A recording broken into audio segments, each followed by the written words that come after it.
Sometimes God sends you people not to impress you, but to remind you of your calling. Just the other day, a woman walked into the ultrasound room while I was doing an ultrasound on his elderly father. She looked tired, not in the way that you could see immediately, but in the way that she spoke. The way that she apologized for raising her voice, explaining to me that her father forgot his hearing aid at home. The way her eyes shifted between helping him and holding herself together. So I asked gently, "Do you work in a healthcare?" She said yes, pediatrics. I asked because she was wearing a scrub, but she was wearing something else too. She was wearing exhaustion. She was wearing tiredness. That deep in your bone tiredness that doesn't go away with sleep. That tiredness that comes from doing it all. I started telling her about Plush Grace. Her eyes lit up. She said, "This is what women want. Women are drowning in quietness." Then she paused. She told me she lost her husband in October. Her voice cracked. She said she's been taking care of everybody. Her kids, her father, her mother. They all live with her. But she has forgotten herself. She said, "I don't even remember the last time I felt like me." Right there, in the middle of the exam room, she cried. And I told her what I need you to hear too. Thriving doesn't come from overdrive. It comes from alignment.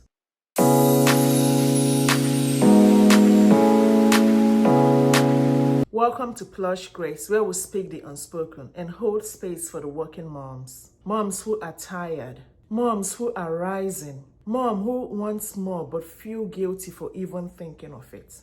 I am Favor, and I created Plush Grace because I've lived it. I've cried in the closet. I've smiled through broken. And I've sat in rooms with women who look strong on the outside but are screaming on the inside. If that is you, you are not alone.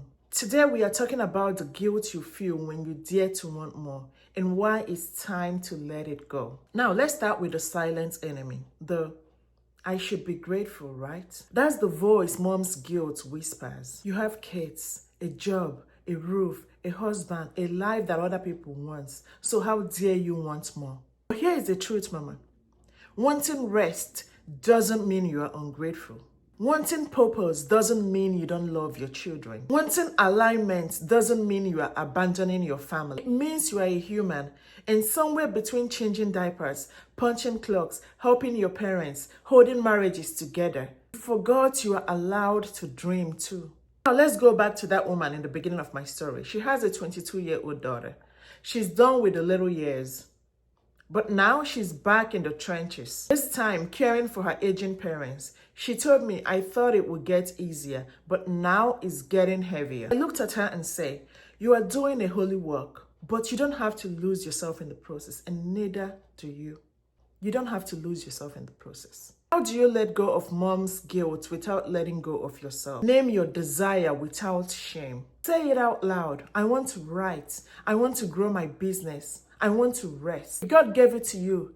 It is not selfish. It is sacred. Number 2, start small, but start somewhere. You don't need 10 hours a day. You need 10 minutes of clarity. Create before you scroll. Pray before you plan. Make space for you. Number 3, set micro boundaries. You can't serve everyone and still have something left. Say no without feeling guilt, and say yes without resentment. Number 4, remember you are not the savior. You are not God. You cannot fix everyone. You cannot heal everyone. But you can love, serve, and rest in the knowledge that God fills every gap. Number 5, let God lead you back to you. Isaiah 40 verse 11 says, "He turned his flocks like a shepherd. He gathers his lamb by his arms and carries them close to his heart. He gently leads those who have young." That's my favorite part. That verse is for you. God's leadership isn't rushed. It is gentle. Sis, let God lead you back to alignment. You don't have to be everything. Just trust the one who already is. And that's God. Thriving doesn't come from overdrive. It comes from alignment. Thriving doesn't come from overdrive. It comes from alignment. Hear me say this again.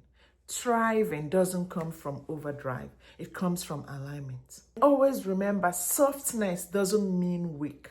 It means sacred. If today's video speaks to your heart, do this. Comment and share below. What are you craving in this season? Subscribe for more real talk, real faith, and soft, sacred strength. Share this video with a mom who is quietly burning out. You are not lazy. You are not selfish. You are allowed to want more. You are allowed to be held while you figure it out. This is Plush Grace. This is a sacred place, and you, my friend, are not alone.